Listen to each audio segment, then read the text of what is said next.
ফিরলাম বিরতির পর 2026-এর যে বিধানসভা ভোট হতে চলেছে বাংলায়, সেই বিধানসভা ভোটের আগে সোশ্যাল মিডিয়ায় জোর তৃণমূলের।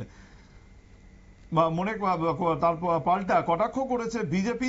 তারা মনে বলছে যে এবার কি আইপ্যাক ছেড়ে এবার অন্য সংস্থার উপরই ভরসা করছে তৃণমূল। লক্ষ্য 2026, তাই আগে ভাগেই ভোটের রণকৌশল ঠিক করতে ময়দানে নেমে পড়েছে শাসক দল তৃণমূল। হাবড়া বিধানসভার বিধায়ক জ্যোতিপ্রিয় মল্লিকের নেতৃত্বে রবিবার হাবড়া হিজলপুকুর এলাকায় একটি অনুষ্ঠান গৃহে ফ্যাম নামে একটি সংস্থার সাথে জরুরি বৈঠক করেন।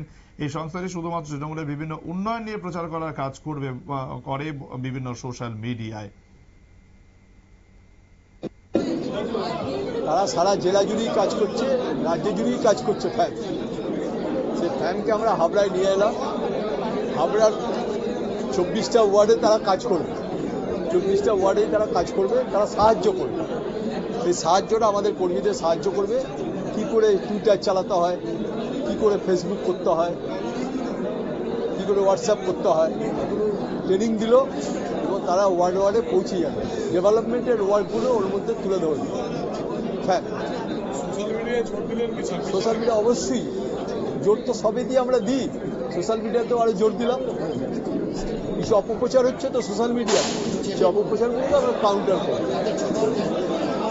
ঠিক আছে, কারোর কথা আমি বলছি না, আমাদের উন্নয়নটা আমরা তুলে ধরবো। আমাদের উন্নয়নটা তুলে ধরলে অন্য জনের চাপা পড়বে, বুঝতে পারলেন? কেউ কিছু করেনি, হাবড়ার জন্য যেটুকু করেছে সেটুকু মমতা বন্দ্যোপাধ্যায় করেছে হাবড়ার জন্য ডেভেলপমেন্টটা, উন্নয়ন।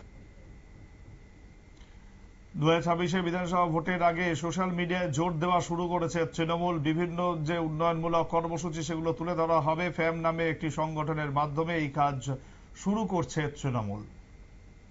সময় আরো একটি বিরতির, সঙ্গে থাকুন।